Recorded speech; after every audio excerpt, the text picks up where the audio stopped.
1991년 11월 18일 새벽 5시 12분 영등포역 플랫폼 끝자락은 첫 차가 들어오기 전에 정막으로 잠겨 있었습니다. 희미한 가로등 불빛 아래 한 청년의 그림자가 철로 가까이에 머물러 있었죠. 정민호, 27. 그는 두꺼운 봉투를 양손으로 움켜쥔 채 주변을 경계하듯 바라보고 있었습니다. 마치 누군가를 기다리는 사람처럼 숨을 고르며 어둠 속을 살피고 있었죠. 잠시 뒤 낯선 남성이 플랫폼 끝에서 걸어 나왔습니다. 두 사람은 길지 않은 대화를 나눴고 남자는 작은 노트 한 권을 조심스럽게 건넸습니다. 민호는 그 노트를 외투 안쪽에 급히 숨기듯 넣었고 그 순간을 끝으로 그의 기록은 완전히 끊겨버렸습니다. 그가 기차에 오르는 모습도 역 밖으로 걸어 나가는 발자국도 어디에도 남지 않았습니다. 단 한 장면만이 카메라 속에 조용히 남아 있었지요. 그리고 이 새벽의 교환은 한 사람의 삶뿐 아니라 며칠 뒤 아버지의 운명까지 뒤흔들게 됩니다. 1991년 겨울 영등포역에서 시작된 작은 흔들림은 두 사람의 인생을 전혀 다른 길로 이끌어가는 거대한 파문이 되었지요. 그날 새벽 어둠 속에서 건네진 노트 한 장이 모든 것을 바꿔놓은 시작이었습니다. 정민호는 1989년 봄 25의 나이로 부산을 떠나 서울로 올라왔습니다. 고향은 넉넉했지만 더 큰 기회를 주진 않았고 서울은 낯설고 두려웠지만 가능성이 있는 곳처럼 보였지요. 아버지 정혜수는 영도 부두에서 하역 일을 하며 혼자 아들을 키웠습니다. 바람과 비, 때로는 위험 속에서도 묵묵히 버틴 사람이었습니다. 혜수는 늘 말없이 일했고 그 등은 민호에게 가장 든든한 배경이었지요. 상경하던 날 아침 혜수는 오래 접어둔 봉투를 꺼내 아들에게 건넸습니다. 10만 원이 들어 있었습니다. 그리고 조용히 말했지요. 힘들면 언제든 내려와라. 부산이 내 집이다. 민호는 고개를 끄덕였습니다. 하지만 마음속에서는 다른 생각이 일어났습니다. 나는 돌아오지 않을 것이다. 아버지에게 더 이상 짐이 되고 싶지 않았기 때문이지요. 서울에서 민호가 처음 발을 디딘 곳은 구로공단 봉제 공장이었습니다. 창문 없는 3층 작업실에서 하루 12시간을 재봉틀 앞에서 보냈습니다. 기계 소음과 다림질 냄새, 그리고 좁은 통로. 그가 보낸 하루는 늘 비슷했습니다. 월급은 35만 원이었습니다. 월세 8만 원, 식비 10만 원을 제하면 손에 남는 금액은 크지 않았습니다. 그럼에도 민호는 매달 아버지에게 5만 원을 붙였습니다. 그리고 편지에는 한결같은 문장을 적었습니다. 아버지, 저 잘 지냅니다. 회사도 괜찮고 사람들도 좋아요. 걱정 마세요. 혜수는 그 편지를 받을 때마다 안도했습니다. 아들이 서울에서 제 자리를 찾아가고 있다고 믿었기 때문이지요. 1991년 여름까지 민호의 일상은 말 그대로 평범했습니다. 새벽 6시 기상, 7시 출근, 해가 질 무렵 퇴근, 주말이면 하숙집 근처 목욕탕에 가거나 동료들과 소주 한 잔을 나눴습니다. 특별할 것도 문제될 것도 없는 삶이었지요. 월급날이면 반드시 고향으로 송금했습니다. 명절이면 부산으로 내려가 아버지와 며칠을 보냈습니다. 그 시간만큼은 민호에게도 잠시 숨을 고를 수 있는 여유였지요. 공장 동료 김순애는 민호를 이렇게 기억했습니다. 성실한 청년이었어요. 말수는 적어도 예에 바르고 점심시간엔 늘 구석에서 책을 읽거나 편지를 쓰고 있었죠. 민호는 그렇게 잔잔한 리듬으로 서울에서의 삶을 이어가고 있었습니다. 그런데 1991년 가을이 오자 민호 주변에서 아주 작은 흔들림이 생기기 시작했습니다. 점심시간에도 밖으로 나가지 않았습니다. 퇴근 후에도 동료들과의 술자리를 피했습니다. 회사 전화가 울리면 민호는 잠깐 멈칫했고 복도에서 통화를 마치고 돌아올 때면 얼굴이 굳어 있었습니다. 손끝은 떨리고 숨은 가빠져 있었습니다. 같은 작업조였던 박철수는 그 모습을 똑똑히 기억했습니다. 9월쯤부터였어요. 민호가 자꾸 한숨만 쉬고 담배를 피우고 돌아올 때면 손이 떨렸습니다. 무슨 일이냐고 물어도 괜찮다는 말밖에 안 했죠. 공단 사람들은 대개 사연이 많았습니다. 그래서 동료들은 연애 문제인가, 고향에 일이 생긴 것인가 하고 생각했습니다. 그 누구도 그 변화가 앞으로 벌어질 사건의 전조라는 것을 알지 못했죠. 10월 어느 날 민호는 공장 사무실로 불려 들어갔습니다. 회계 담당 이영자는 민호에게 장부 정리를 부탁했습니다. 내가 글씨도 반듯하고 꼼꼼하니까 인력 대장 좀 정리해줘. 급한 건 아니니까 천천히 해. 민호는 며칠 동안 점심시간과 퇴근 후 시간을 이용해 장부를 살펴보았습니다. 처음엔 단순한 작업이었습니다. 이름을 정리하고 임금 내역을 맞추고 날짜를 기록하는 일이지요. 그러나 장부를 넘기면 넘길수록 이상한 항목들이 눈에 들어왔습니다. 존재하지 않는 이름들, 2번 반복 기재된 임금, 정체가 불분명한 비용. 민호는 그 의미를 천천히 깨닫기 시작했습니다. 이것은 단순한 실수가 아니었습니다. 1991년 구로공단 주변에는 불법 하청이 만연해 있었습니다. 브로커들은 허위 인력을 등록하고 그 임금을 가로채는 구조를 만들었습니다. 실제 노동자들은 최저임금에도 못 미치는 돈을 받았고 불법 구조는 장부의 숫자로만 유지되고 있었지요. 민호가 보고 있는 장부는 그 모든 걸 고스란히 드러내는 증거였습니다. 그는 장부 표지를 바라보며 깊은 고민에 빠졌습니다. 이걸 모른 척해야 할지, 아니면 누군가에게 알려야 할지. 결국 민호는 장부를 조용히 복사해두고 원본은 아무 일 없던 듯 제자리에 놓아두었습니다. 그런데 문제는 그 이후였습니다. 민호가 장부를 복사했다는 사실이 누군가의 귀에 들어갔습니다. 며칠 뒤 공장 주변을 드나들던 브로커 한 명이 민호에게 다가왔습니다. 형님, 요즘 사무실 일한다면서요? 따뜻해서 좋겠네요. 말투는 부드러웠지만 눈빛은 차갑게 빛났습니다. 그는 마지막에 이렇게 말했습니다. 근데 형님 너무 깊이 보면 몸이 상합니다. 그 말은 명백한 경고였지요. 그날 이후 민호는 출근길에도 뒤를 돌아보았습니다. 하숙집 골목에서도 공장 계단에서도 멀찍이서 자신을 지켜보는 시선이 느껴졌습니다. 민호는 두려웠습니다. 하지만 동시에 분노도 느꼈습니다.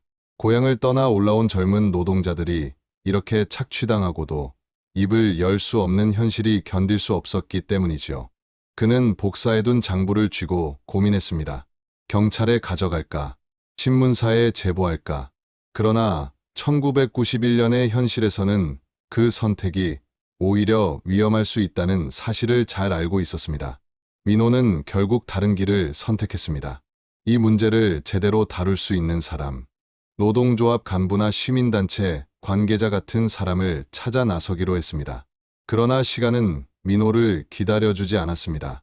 브로커들의 압박은 더 가까워지고 더 노골적으로 변했습니다.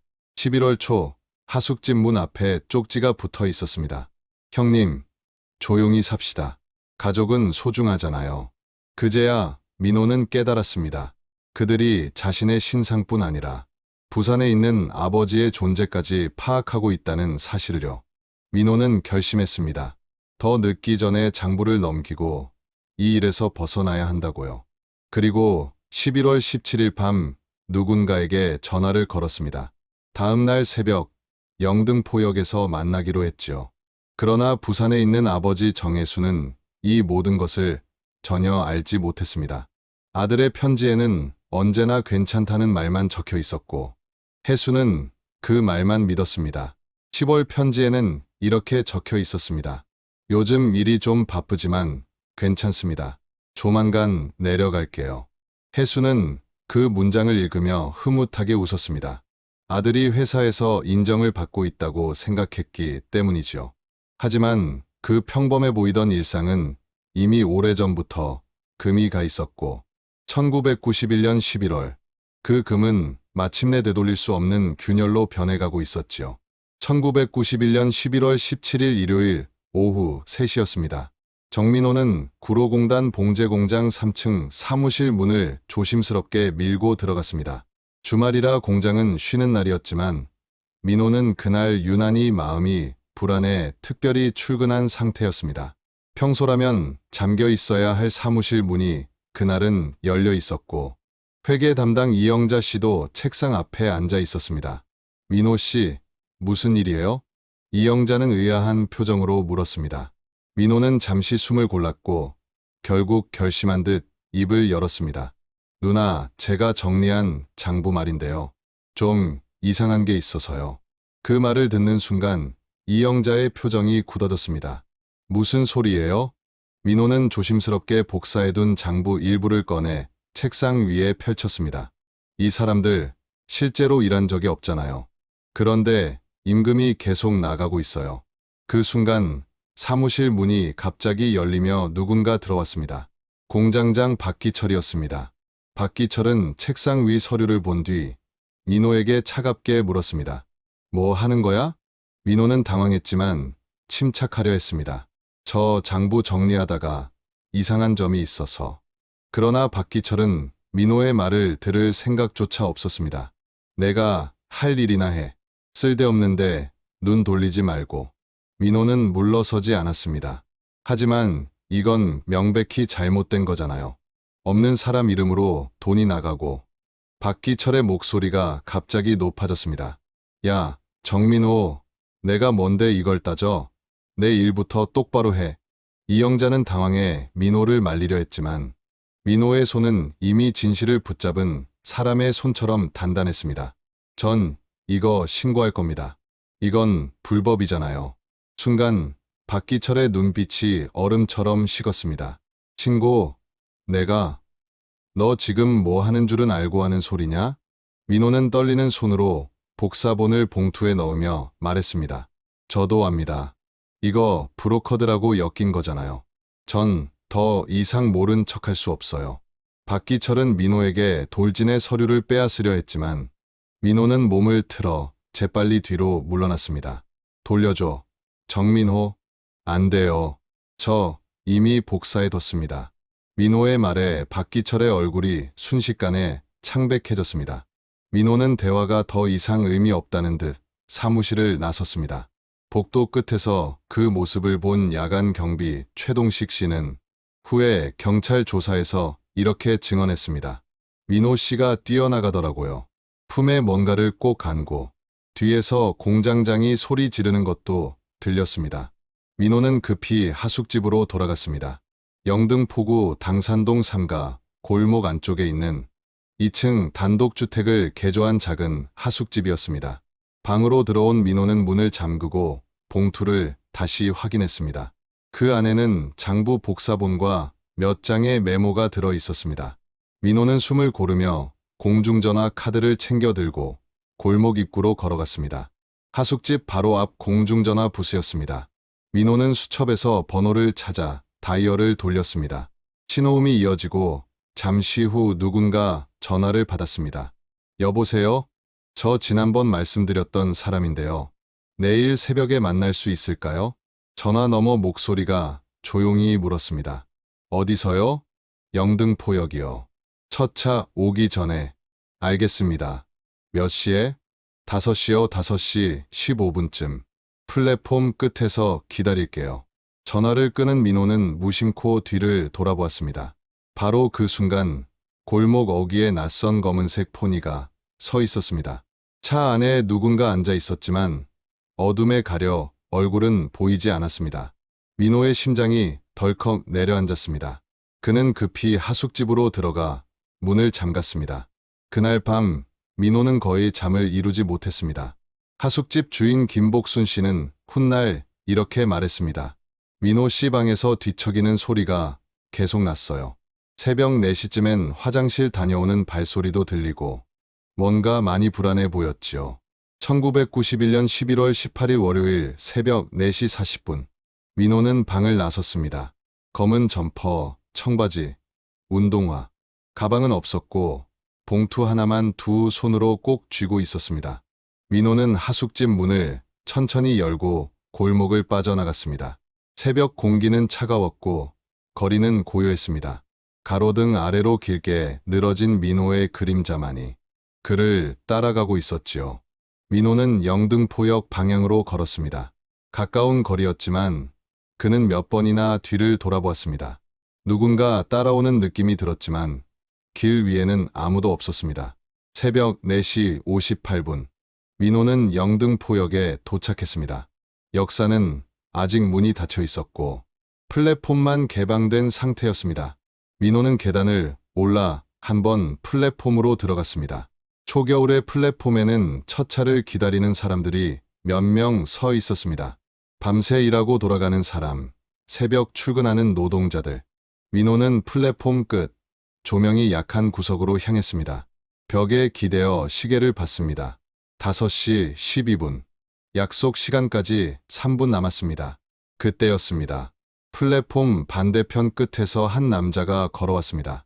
키는 약 175cm, 검은 가죽 잠바와 청바지, 얼굴은 멀어서 흐릿했지만 민호는 단번에 그를 알아보았습니다.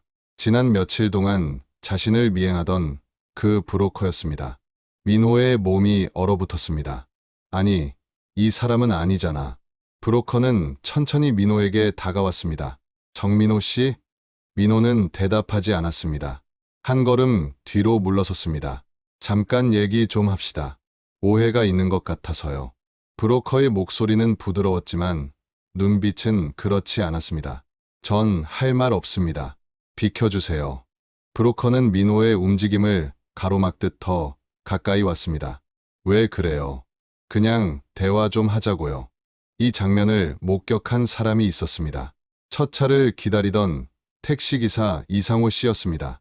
멀리서 봤는데 두 사람이 말다툼하는 느낌이었어요.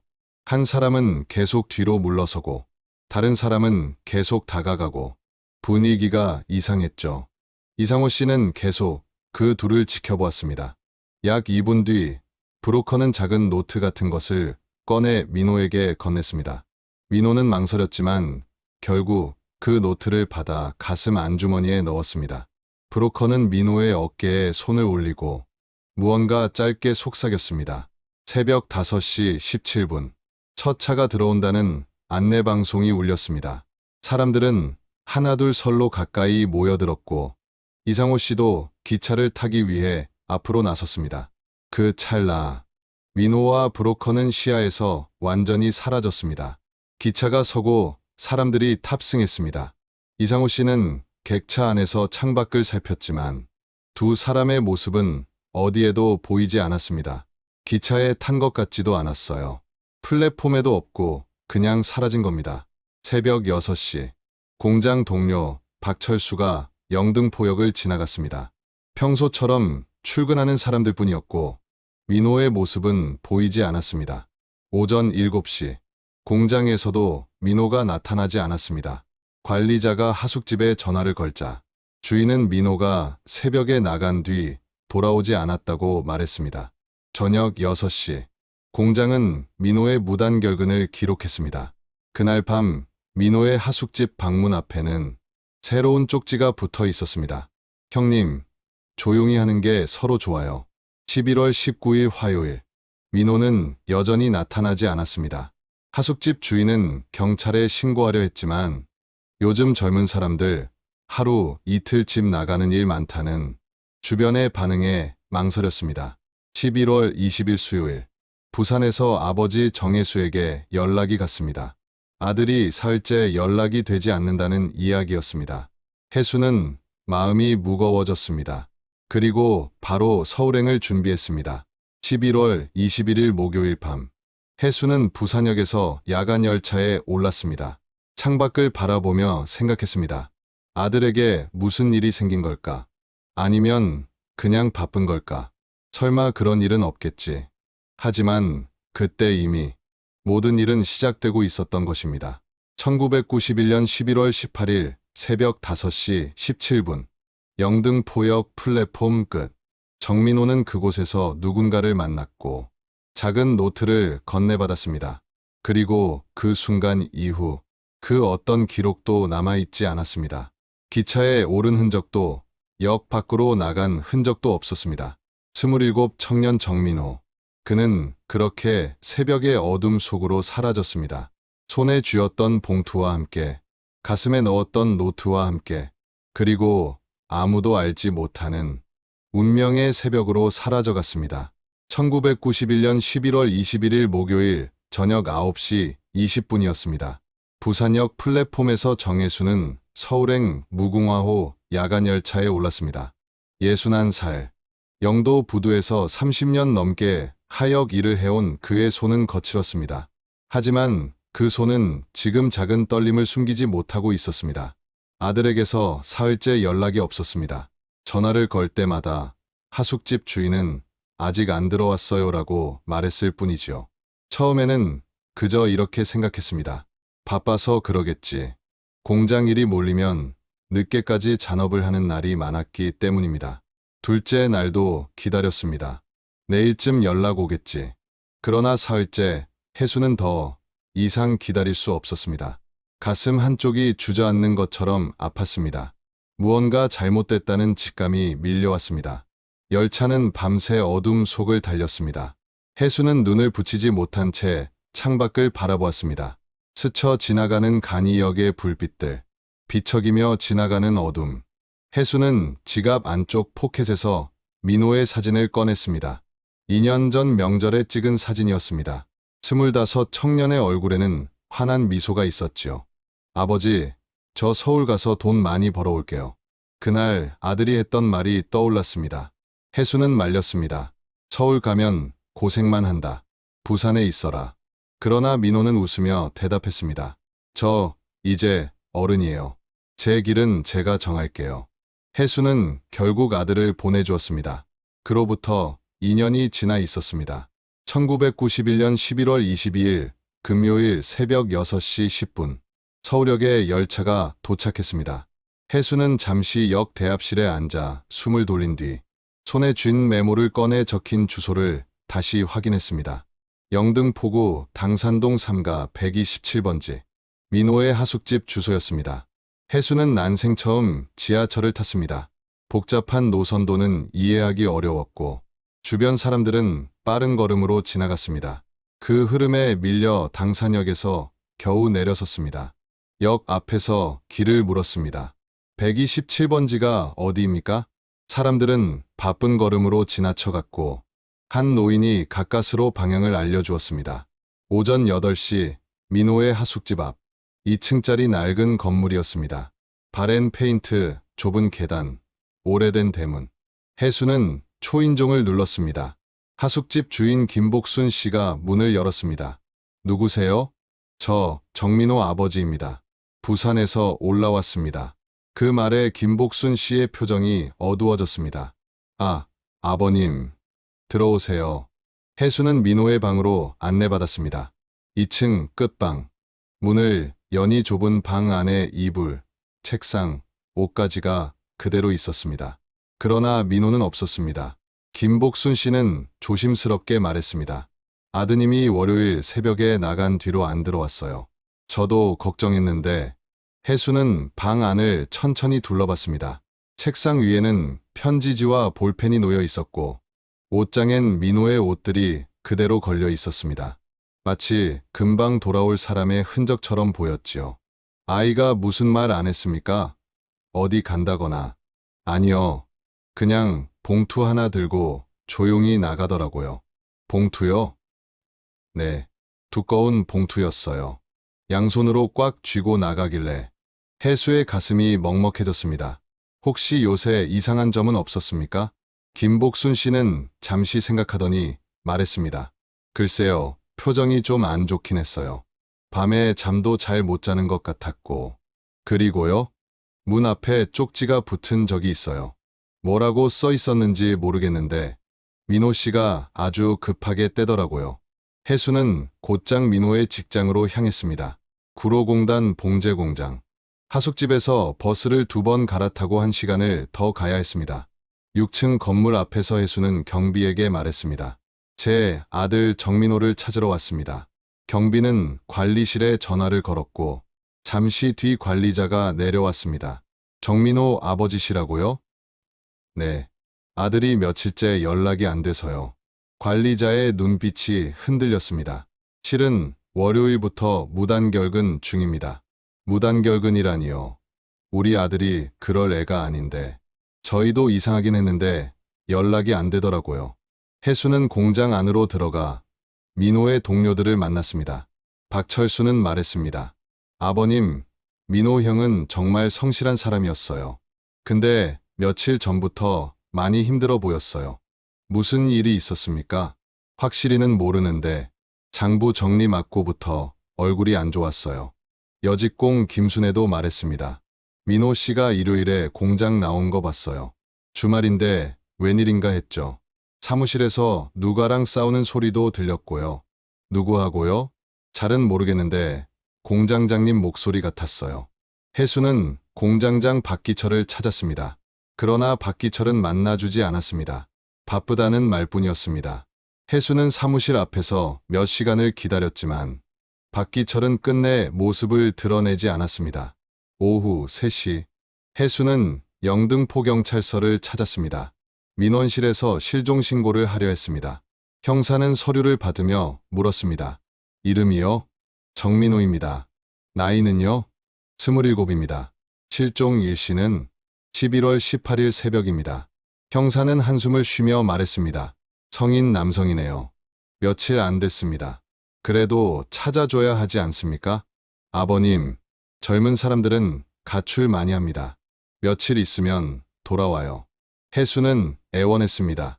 우리 아들은 그럴 애가 아닙니다. 분명 무슨 일이 있었어요. 무슨 일인지 증거라도 있습니까? 혜수는 떨리는 목소리로 말했습니다. 직장에서 싸웠답니다. 하숙집에 협박 쪽지가 붙었다고도.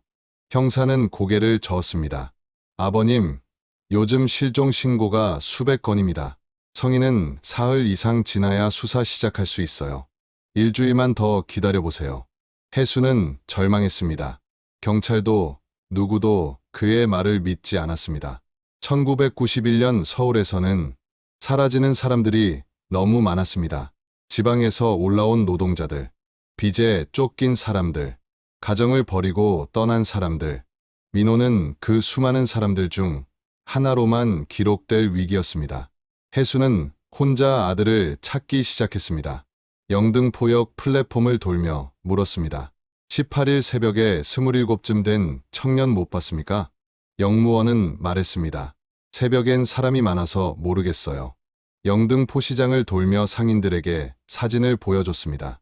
이 사람 못 봤습니까? 대부분 고개를 저었습니다. 혜수는 하루 종일 걸었습니다. 당산동, 여의도, 신길동, 대림동. 아들이 다녔을 법한 곳을 모두 돌았습니다.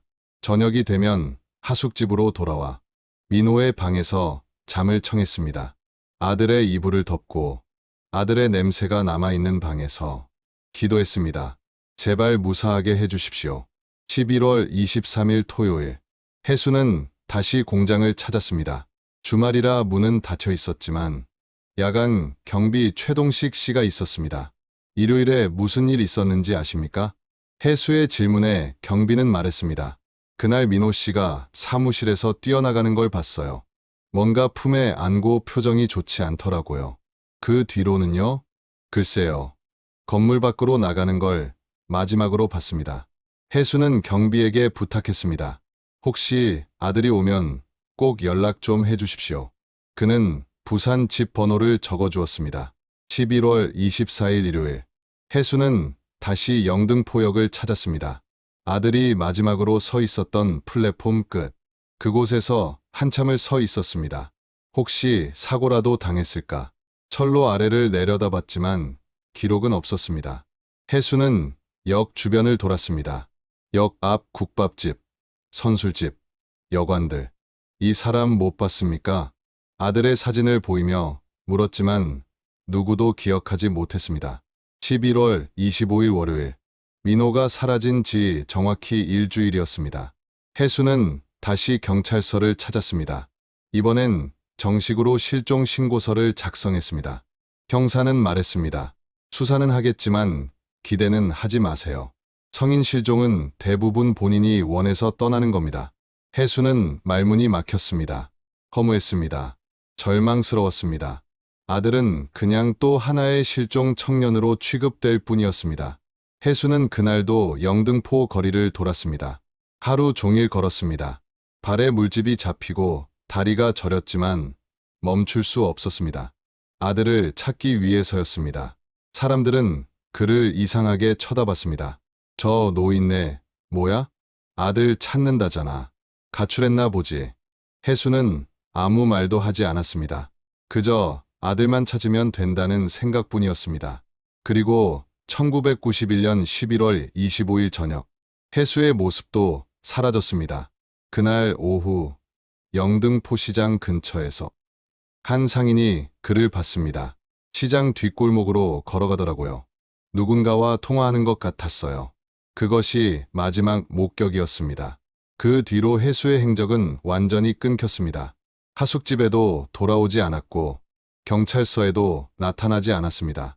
아들을 찾던 아버지가 어둠 속으로 함께 사라진 것입니다. 부산의 집에는 아무도 없었습니다.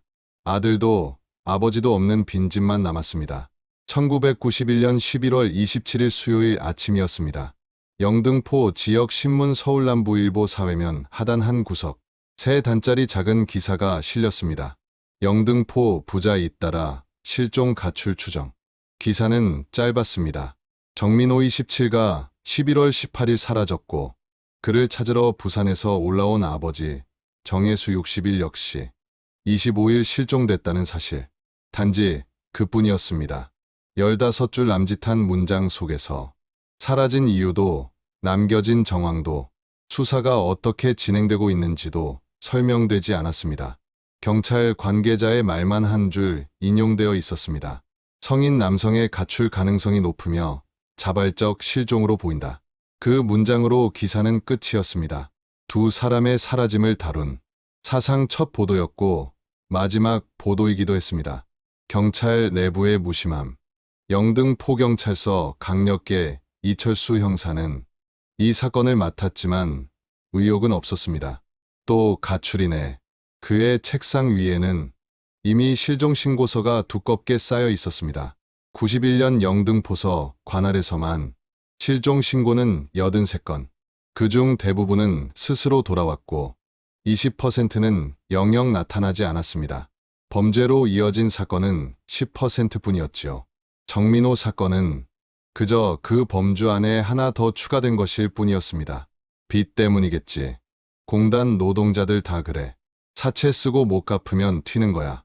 동료 형사가 옆에서 말했습니다. 아버지까지 사라진 건 좀 이상하긴 한데 뭐 같이 도망간 걸 수도 있지. 그들은 형식적인 수사를 시작했습니다. 하숙집에 들렀고 공장에도 갔습니다. 목격자 진술도 받았습니다. 그러나 거기까지였습니다. 공장 조사 역시 깊어지지 않았다. 공장 관리자 박기철을 불러 조사했지만 반응은 담담했습니다. 정민호요? 성실한 직원이었는데 갑자기 안 나오더라고요. 무슨 일 있었는지는 저도 모릅니다. 그는 일요일 사무실에서 민호와 언쟁을 벌인 사실을 숨겼습니다. 형사도 깊이 파고들지 않았습니다. 장부 문제 있었다던데요. 장부요? 그냥 정리 업무 시킨 겁니다. 특별한 건 없었어요. 위협 받거나 한 적은 없습니까? 전혀요. 저희 공장은 깨끗합니다. 형사는 더 묻지 않았습니다. 증거도 없었고 공단 지역 브로커 조직을 건드리는 건 괜한 골칫거리라 여겼습니다.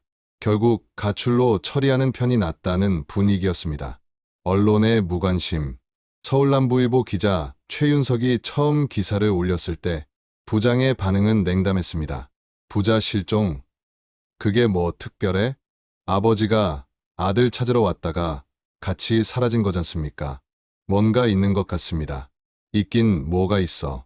그냥 가출이야. 요새 이런 거 많아. 짧게 써. 3단이면 돼. 최윤석 기자는 아쉬웠지만 따를 수밖에 없었습니다. 신문은 지면이 부족했고 더 큰 사건들이 넘쳐났습니다. 그렇게 3단짜리 기사는 신문 구석에 묻힌 채 지나갔습니다. 대부분의 독자는 그 기사를 보지 못했습니다. 본 사람도 이내 잊었습니다. 아, 누가 실종됐다던데? 가출 아니야? 그게 전부였습니다. 1991년 11월 사회는 더 큰 사건들로 흔들리고 있었다. 11월 22일 상계동 철거민 시위. 재개발 지역 주민 500명이 강제 집행에 저항했고 200명이 연행되었습니다. 신문 일면을 장식한 사진은 나라 전체를 흔들었지요. 11월 26일 명동. 26 노동자의 분신 사건. 이틀 뒤 그는 결국 세상을 떠났고 사회면 전체가 이 소식을 채웠습니다. 11월 29일에는 대우조선 파업, 노조원 3,000명이 공장을 점거했고 방송 뉴스는 이 사안을 연일 톱으로 보도했습니다. 그 사이 정민호와 정혜수의 실종 소식은 완전히 묻혀버렸습니다. 1991년의 대한민국은 너무 많은 일로 흔들리고 있었고 사라진 두 사람을 기억하기엔 사회 전체가 지쳐 있었습니다. 공장에서도 하숙집에서도 기억은 빠르게 지워졌다. 민호가 사라지고 일주일 뒤 공장은 새 직원을 채용했습니다. 22살 김미선. 그녀는 민호가 앉던 자리에 배치되었습니다. 처음 며칠만 동료들 사이에서 민호 어디 갔을까? 란 대화가 오갔습니다. 빚이 있었나? 아버지가 사라진 건 좀 이상하긴 한데. 그러나 일주일, 2주일 지나자 민호의 이름은 입에 오르지 않았습니다. 새로운 일상이 들어섰고 사람들은 각자 생존에 바빴습니다. 하숙집 주인 김복순 씨도 12월 초 민호의 짐을 박스에 담았습니다. 옷가지, 책, 편지지, 사진 몇 장. 박스는 창고로 옮겨졌습니다. 언젠간 찾으러 오겠지. 그러나 그녀도 곧 잊었습니다. 12월 중순 새 하숙생이 들어와 민호의 방에서 생활하기 시작하면서 그의 흔적은 완전히 지워졌습니다. 시장에서도 기억은 오래 남지 않았다. 혜수가 며칠간 아들 사진을 들고 영등포 시장을 돌아다닐 때 상인들은 동정 어린 눈으로 그를 바라봤습니다. 불쌍하네. 아들 찾으러 왔다지. 하지만 혜수마저 사라진 뒤 그 관심은 금세 식었습니다. 그 노인네 어떻게 됐대? 모르지. 부산으로 내려갔나 보지. 시장에는 여전히 사람들로 가득했고 장사는 계속되었습니다. 누군가의 실종 따위는 하루 소음 속에 묻혀 사라졌습니다. 경찰서에서도 사건은 천천히 사라졌다. 12월 말 이철수 형사는 보고서에 이렇게 적었습니다. 수사 진척 없음. 자발적 실종 추정. 상부는 아무 말도 하지 않았습니다. 그래, 그럴 수도 있지. 다른 사건이나 처리해. 그렇게 사건 파일은 문서, 더미 속으로 들어갔습니다. 가끔 누가 문의하면 위제 사건입니다. 그 말 한마디가 모든 설명이었습니다. 부산 영도의 집 역시 조용히 비어갔다. 혜수가 살던 집은 텅 비어 있었습니다. 이웃들은 그가 서울로 올라갔다는 사실만 알고 있었습니다. 혜수 씨, 어디 갔대? 아들 찾으러 서울 갔다던데. 아직도 안 내려와? 사람들은 금세 관심을 잃었습니다. 빈집의 우편함에는 청구서와 전단지가 쌓였고 마당에는 잡초가 자랐습니다. 평생을 살아온 집이었지만 주인 없는 시간은 그 집을 빠르게 낡게 만들고 있었습니다. 1991년 마지막 날 12월 31일 정민호가 사라진 지 43일, 정혜수가 사라진 지 36일. 두 사람의 이름은 이제 아무도 입에 올리지 않았습니다. 경찰 기록엔 미제로 남았고 신문 아카이브에는 세 단짜리 기사 하나가 전부였습니다. 공장 동료들, 하숙집 주인, 시장 상인들, 이웃들 모두가 잊어갔습니다. 아니, 애초에 깊이 관심을 가진 적 없었는지도 모르겠습니다. 1992년 1월 새로운 해가 시작되었다. 신문에는 희망적인 사설들이 가득했습니다.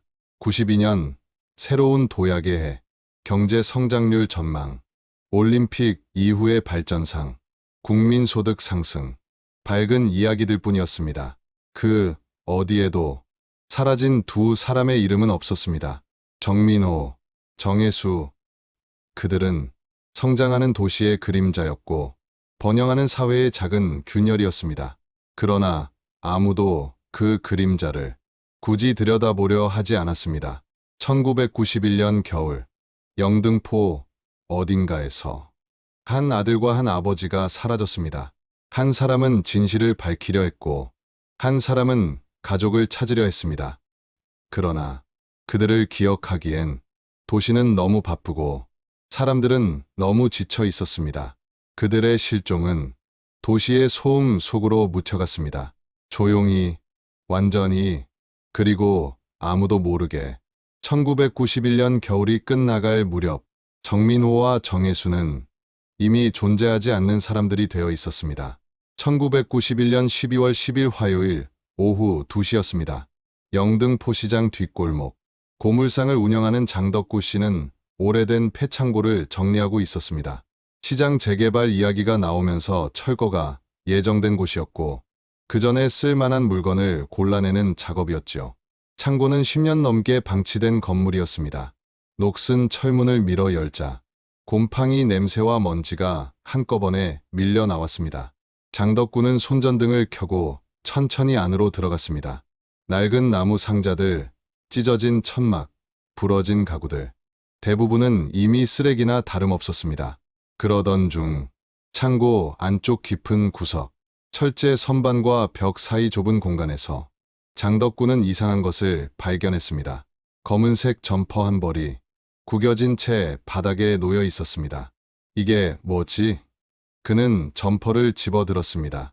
먼지가 잔뜩 묻어 있었지만 누가 남긴지는 오래되지 않은 듯했습니다. 주머니를 뒤지던 순간 종이 뭉치 하나가 손끝에 걸렸습니다. 장덕구는 그것을 꺼냈습니다. 서너 번 접힌 복사 용지가 여러 장. 펼치자 빽빽한 글씨로 채워진 장부가 눈에 들어왔습니다. 이름, 날짜, 금액, 분명 회계 장부의 일부였습니다. 그런데 마지막 페이지 여백에서 이상한 손글씨가 하나 눈에 들어왔습니다. 누군가 우리를 따라다닌다. 이 기록을 경찰에 전달해달라. 정혜수. 장덕구는 순간 온몸이 굳어졌습니다.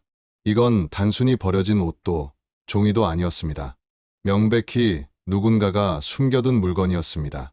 그는 점퍼와 서류를 들고 급히 창고 밖으로 나왔습니다. 고물상으로 돌아와 아내에게 보여주었습니다. 여보, 이거 좀 봐. 이상한 걸 찾았어. 아내 김영숙 씨는 서류를 읽더니 얼굴이 굳었습니다. 당신 이거 경찰에 신고해야 하는 거 아니에요? 그래야지. 장덕구는 곧바로 영등포경찰서로 전화를 걸었습니다. 경찰의 출동. 오후 4시 영등포경찰서 강력계. 이철수 형사는 신고 전화를 받고 현장으로 향했습니다. 또 무슨 일인데? 그는 대수롭지 않게 여겼습니다. 하지만 창고에서 서류를 받아드는 순간 표정이 변했습니다. 정혜수, 이거. 그는 즉시 한 달 전의 실종 사건을 떠올렸습니다. 부자 실종. 27세 정민호, 61세 정혜수. 그리고 미제로 넘어간 사건 파일. 이거 실종자 물건 맞네. 이철수는 점퍼와 서류를 증거 봉투에 넣고 서로 복귀했습니다. 장부의 내용. 경찰서에서 그는 서류 15페이지를 처음부터 검토했습니다. 표지에는 이렇게 쓰여 있었습니다. 91년 3분기 인력 현황. 첫 페이지엔 이름과 주민등록번호, 입사일, 월급 내역이 적혀 있었습니다. 겉보기엔 평범한 직원 명단이었습니다. 하지만 이상한 점이 있었습니다. 같은 날짜에 입사한 직원이 지나치게 많았습니다. 1991년 7월 1일 입사자 23명, 8월 1일 입사자 19명. 정상적인 채용 과정에서는 거의 불가능한 숫자였습니다. 급여 내역에서는 더 심각한 문제를 발견했습니다. 김철수일 월급 45만 원, 김철수이 월급 35만 원. 같은 이름이 2번 반복되고 있었습니다. 장부는 중간쯤에서 결정적인 항목을 드러냈습니다. 중개수수료, 내역, 날짜별로 브로커에게 전달된 금액이 적혀 있었습니다. 7월 15일 박 120만 원, 8월 20일 김 150만 원, 9월 10일 최 180만 원. 매달 수백만 원이 브로커에게 흘러들어가고 있었습니다. 이철수는 그제야 완전히 확신했습니다. 이건 명백한 불법 하청 구조였습니다. 공장은 미등록 노동자를 쓰고 장부에는 존재하지 않는 이름을 올려 임금을 부풀렸습니다. 실제 노동자들은 최저임금도 받지 못했고 차액은 브로커와 공장이 나누어 가진 것입니다. 그리고 정민호는 그 진실을 알고 말았습니다. 정혜수의 마지막 기록, 장부 마지막 페이지, 여백에 손글씨로 남겨진 정혜수의 메모는 이철수의 숨을 멈추게 할 만큼 절박했습니다. 12월 9일. 누군가 계속 따라온다. 오늘 아침에도 하숙집 앞에 검은 차가 있었다.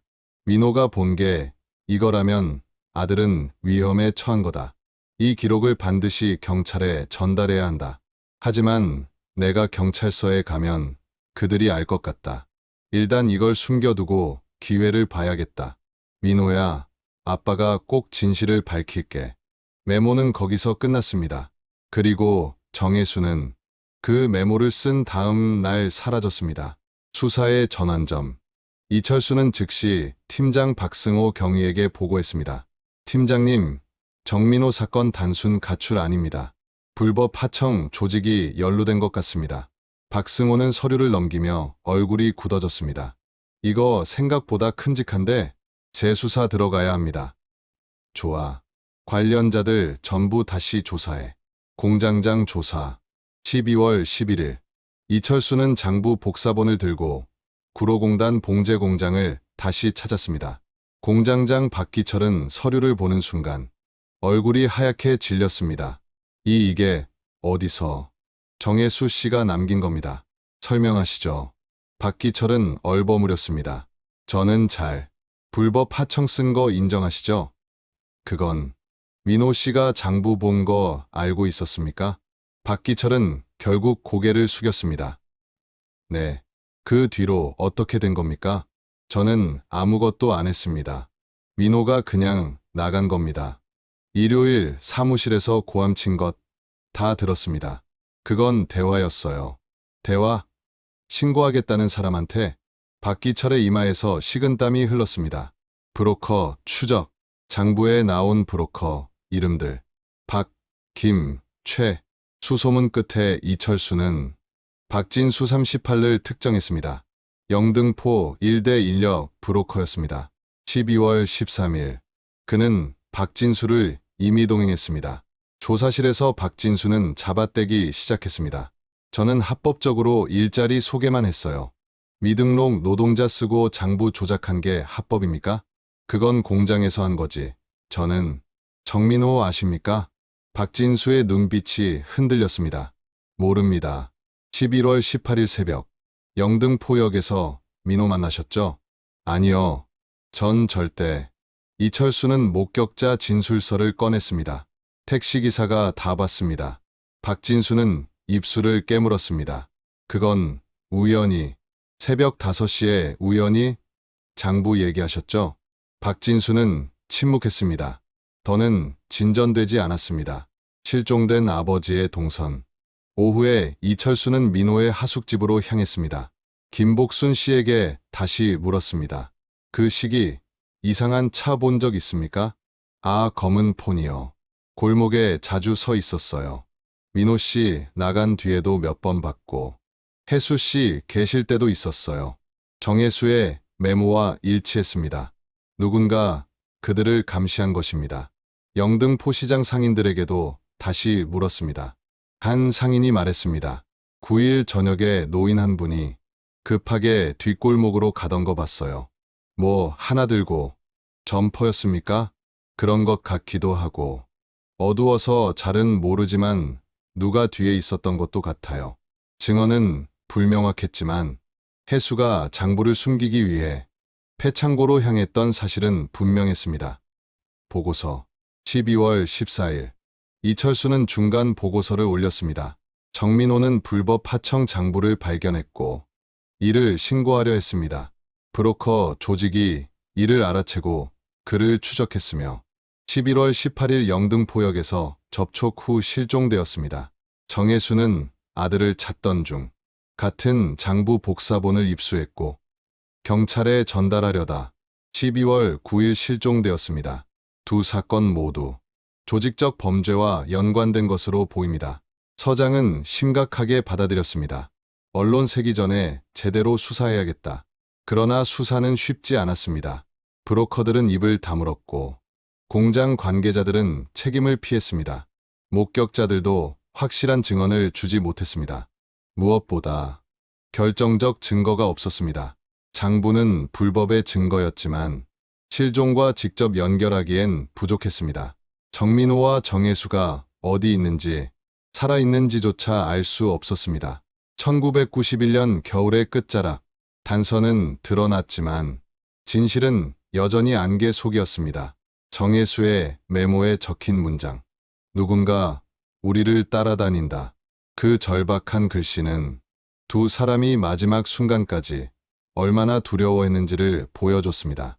그러나 누군가가 누구인지, 어떻게 사라졌는지, 그 이후에 어떤 일이 있었는지는 아무것도 밝혀지지 않았습니다. 폐창고에서 발견된 검은 점퍼와 장부 복사본. 그것은 묻혀있던 진실의 조각이었지만 아직 완전한 그림을 보여주지는 못했습니다. 1991년 겨울은 그렇게 조용히 그리고 차갑게 저물어가고 있었습니다. 1992년 1월 7일 영등포경찰서 강력계 사무실은 한겨울 바람처럼 조용했습니다. 정민호 정혜수 부자 실종 사건은 2달 가까이 이어졌지만 사건은 여전히 제자리였습니다. 책상 위엔 조사 기록이 쌓여 있었고 이철수 형사는 그 위에서 고개를 숙인 채 긴 숨을 내쉬고 있었습니다. 불법 장부는 존재했고 그 장부가 누군가의 분노를 부를 만한 자료라는 것도 분명했습니다. 그러나 장부와 실종 사이를 이어주는 결정적 끈은 끝내 찾아지지 않고 있었지요. 팀장 박승호 경위는 결국 결정을 내렸습니다. 이제 이 사건 정리해야겠어. 증거 없으면 더 끌 수가 없어. 그 말은 차갑게 들렸지만 현실이기도 했습니다. 이철수는 마지막 의지처럼 말했습니다. 조금만 더 시간을 주십시오. 뭔가 나올 것 같습니다. 그러나 돌아온 대답은 간단했습니다. 2달 동안 아무것도 없었잖아. 다른 사건들도 밀려 있어. 그 순간 문득 모든 희망이 사라지는 듯했지만 운명은 조용히 움직이고 있었던 것이죠. 1월 8일 오후 3시 영등포경찰서 민원실 문이 열리며 눈빛이 흔들린 한 남자가 들어왔습니다. 35쯤 되어 보였고 문 앞에서 한참 머뭇거린 끝에 조용히 말을 꺼냈습니다. 정민호 사건 담당 형사님 만나고 싶습니다. 그 한 문장이 기나긴 침묵을 깨뜨렸습니다.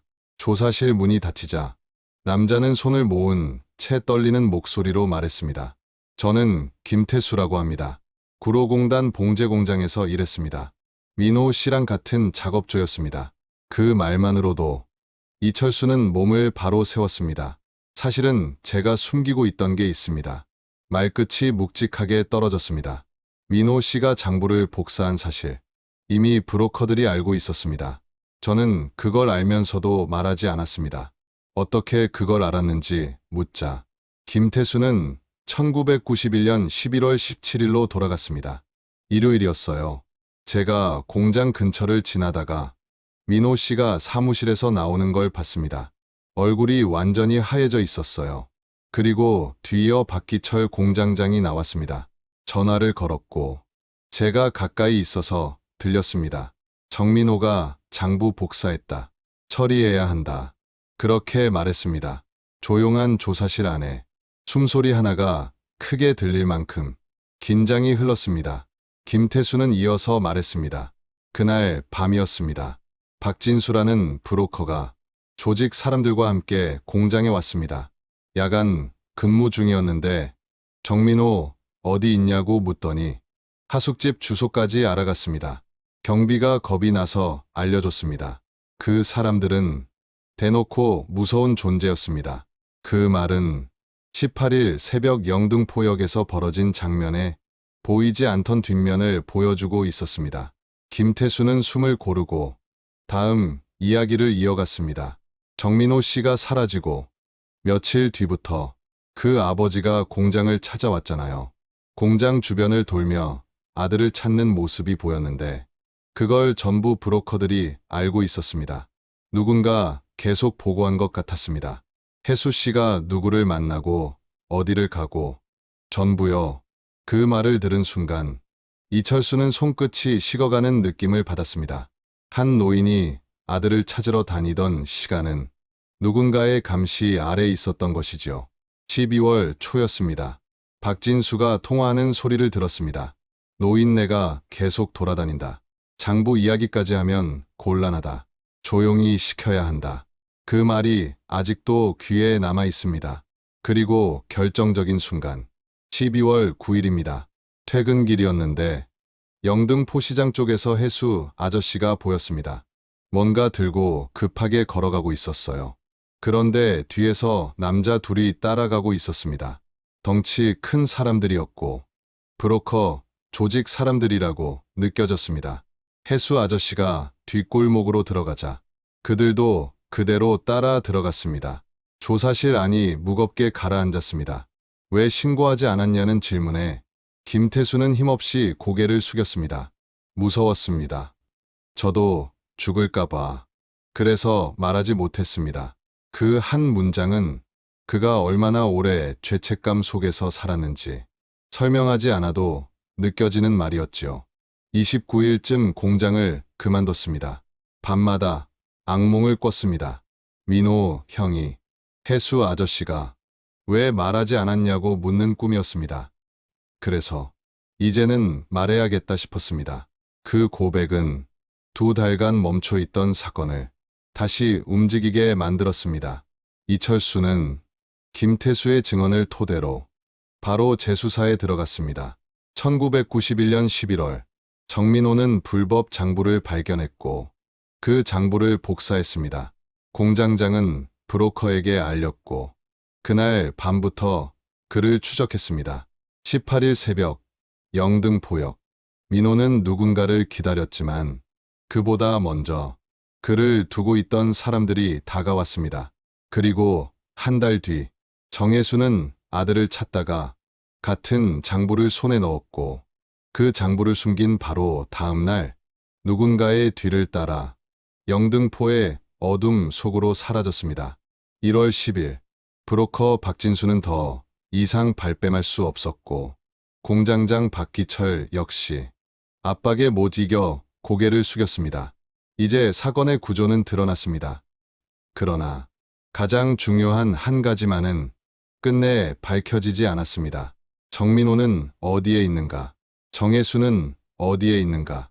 1992년 1월의 서울은 조금씩 진실에 가까워지고 있었지만 어둠은 여전히 그들의 행방을 감춘 채 묵묵히 남아 있었지요. 두 사람은 서로 다른 이유로 서로 다른 길에서 사라졌습니다. 하나는 정의를 향했고 다른 하나는 아들을 향했습니다. 그러나 그 둘은 1991년 겨울 영등포의 같은 그림자를 넘어가며 같은 어둠과 마주했을 뿐이었지요. 2006년 3월 세월이 15년이나 흐른 뒤였습니다. 잊힌 줄만 알았던 정민호 정혜수 부자 실종 사건은 의외의 곳에서 다시 떠올랐습니다. 한겨레 신문 사회부 기자 김민재. 그는 1990년대 공단 노동자 실종 사건을 취재하던 중 경찰 기록 보관소 구석에서 먼지 쌓인 서류 한 묶음을 발견했습니다. 1991년 영등포 부자 실종. 그는 한 장 한 장 넘기며 고개를 갸웃했습니다. 분명 여러 증거가 있었고 여러 명의 증언이 있었으며 조직적 범죄 정황도 뚜렷했는데 사건은 너무 쉽게 종결돼 있었습니다. 그저 실종 혹은 가출로. 김민재는 이유가 궁금했습니다. 왜, 무엇 때문에 여기서 멈췄을까? 그는 6개월 동안이나 관계자들을 찾아다녔습니다. 박기철 전 공장장은 인터뷰를 회피했지만 김태수는 조용히 입을 열어주었습니다. 제가 그때 더 용기 냈어야 했습니다. 지금도 그날들이 떠납니다. 15년이 지났는데도 죄책감은 여전히 깊게 남아 있었지요. 목격자 이상호 씨도 그 새벽의 플랫폼을 잊지 못하고 있었습니다. 멀리서 봤어요. 한 사람은 계속 뒤로 물러나고 다른 사람은 가까이 다가가고 그게 마지막이었네요. 공장 동료들의 기억도 비슷했습니다. 민호는 결이 곧은 사람이었어요. 불의를 보면 못 넘기는 성격이었죠. 2006년 9월 김민재는 5회 연재 기획 기사를 냈습니다. 제목은 단순했습니다.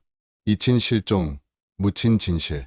그 안에는 1991년 겨울에 벌어진 모든 장면이 다시 살아났습니다.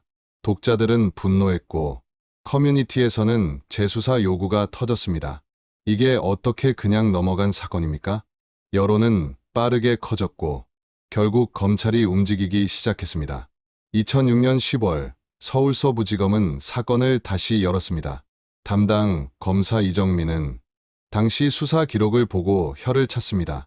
이 정도면 그때도 충분히 기소할 수 있었는데 왜 멈췄던 거지?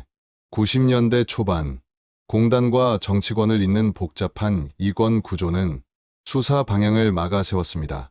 그러나 2006년은 달랐습니다. 과거를 정리하려는 움직임이 우리 사회 곳곳에서 일어나던 때였지요. 박진수는 영등포에 그대로 살고 있었습니다. 아무도 처벌하지 않았기 때문입니다. 조사실에서 그는 끝까지 모른 척했습니다. 저는 그냥 대화만 했습니다. 그 대화 이후로 피해자는 사라졌습니다. 저는 모릅니다. 하지만 15년 전의 정황은 그의 말보다 훨씬 많은 것을 말하고 있었습니다. 검찰은 그를 감금과 폭행 혐의로 기소했습니다. 직접적인 살인 증거는 없었지만 억압과 추적이 있었던 건 명백했습니다. 박기철 전 공장장도 기소됐습니다. 그는 법정에서 손을 떨며 말했습니다. 저도 피해자였습니다. 그들에게 협박당했어요. 하지만 재판부는 단호했습니다. 피고인의 행동이 사건을 촉발했습니다. 책임에서 자유로울 수 없습니다. 2007년 6월 판결이 내려졌습니다. 박진수 징역 7년, 박기철 징역 3년. 판결문엔 이런 문장이 남았습니다. 피고인들의 범죄 구조는 명백하다. 불법 하청과 착취가 이어지는 과정에서 정민호 씨는 진실을 밝히려 했고 정혜수 씨는 아들을 찾으려 했으나 둘 다 조직적 위협 속에서 사라졌다. 2008년 대법원에서 형이 그대로 확정됐습니다. 재판은 사회에 거센 반향을 일으켰습니다. 잠겨있던 시절의 어둠이 다시 한번 세상 위로 올라왔습니다. 1991년 구로공단이 어떤 곳이었는지, 그 속에서 노동자들이 어떤 대우를 받았는지, 그리고 어떤 방식으로 정의가 짓밟혔는지가 드러났습니다.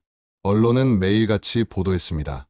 91년 공단, 불법의 그늘, 사라진 노동자들, 잊힌 이름들. 민주노총은 성명을 냈습니다. 정민호 씨는 동료들을 위해 싸웠습니다. 그를 기억하는 것이 우리 모두의 책임입니다. 국회에서도 논의가 이어졌습니다. 실종자 수사 매뉴얼 개정이 논의됐습니다. 성인 실종을 가볍게 취급하던 관행을 바꿀 계기가 되었지요. 2008년 실종자 수사 체계는 전면적으로 개편되었습니다. 성인 실종도 72시간 이내 적극 수사, 통신 기록, 주변 CCTV, 이동 경로 분석 의무화, 정민호와 정혜수의 이름은 새로운 기준의 시작점이 되었습니다. 고용노동부도 움직였습니다. 전국 사업장 불법 하청 실태 조사가 이루어졌고 오랫동안 방치돼 있던 노동자 인권 문제가 다시 공론화되었습니다. 비슷한 시기에 사라진 공단 노동자들의 기록도 하나둘 재조명되었습니다. 어떤 사건은 진실에 가까워졌지만 어떤 사건은 여전히 미궁이었습니다. 그러나 과거보다 달라진 점이 하나 있었습니다. 더는 쉽게 잊히지 않는다는 것, 기억하려는 사람들이 생겼다는 것. 실종자 가족 연대가 만들어졌고 그들은 매달 광장에서 마이크를 잡았습니다. 우리는 아직 기다립니다. 포기하지 않습니다. 그 옆에는 정민호와 정혜수의 사진도 걸려 있었습니다. 그리고 시간이 흘러 2010년 박진수는 출소했습니다. 그는 카메라를 피해 도망치듯 걸었습니다. 기자가 마지막으로 물었습니다. 두 사람은 어디에 있습니까? 그는 대답하지 않았습니다. 입술만 굳게 다물었습니다.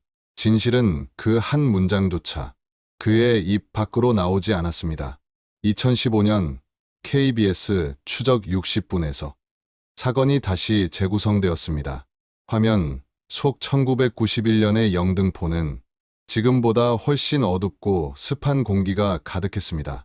시청자 게시판에는 지금도 글이 남아 있습니다. 두 분, 제발 찾을 수 있기를. 당신들의 용기가 헛되지 않았습니다. 2020년에 접어들었지만 정민호와 정혜수의 행방은 여전히 알 수 없습니다. 그러나 그들이 남긴 것은 사라지지 않았습니다. 부당함을 보고도 침묵하지 않으려 했던 용기, 가족을 향한 단단한 사랑, 그리고 그 사랑으로 이어지던 마지막 발걸음. 1991년 겨울의 그 실종은 한 시대의 민낯을 보여주는 상처로 남아 지금도 우리에게 묻습니다. 우리는 약자를 지키고 있는가? 정의는 제때 실현되고 있는가? 그 질문은 여전히 끝나지 않았고 정민호와 정혜수의 이름은 지금도 조용히 지워지지 않는 등불처럼 서 있습니다. 1991년 겨울, 한 아버지는 사흘째 연락이 닿지 않는 아들을 찾아 부산에서 첫 차를 타고 서울로 올라왔습니다. 그리고 한 아들은 진실을 밝히기 위해 두 손으로 장부를 꼭 쥐었습니다. 두 사람의 발걸음은 서로 다른 이유에서 시작됐지만 결국 같은 곳, 같은 어둠 속에서 멈춰섰습니다. 정민호는 동료들을 위해 불의에 맞섰고 정혜수는 아들을 위해 끝까지 걸었습니다. 하나는 정의를 향했고 다른 하나는 사랑을 향했습니다. 그 길의 끝이 어디였는지는 지금도 아무도 알지 못하지요. 하지만 그들이 남긴 의미만큼은 사라지지 않았습니다. 누군가의 사라짐을 가볍게 넘기지 않겠다는 약속, 약자의 목소리를 외면하지 않겠다는 다짐. 그것이 두 사람이 남긴 마지막 흔적입니다.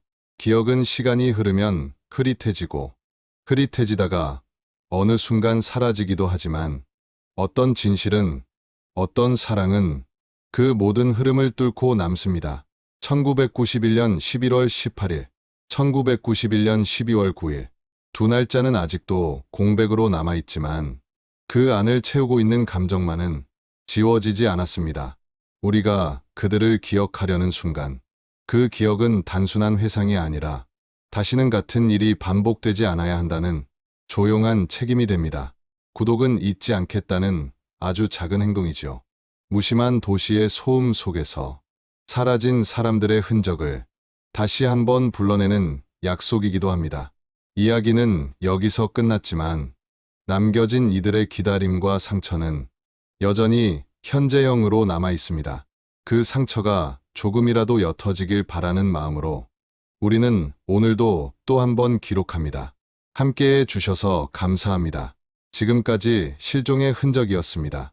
구독과 알림 설정으로 사라진 이들이 남긴 발자국을 계속해서 따라와 주시기 바랍니다.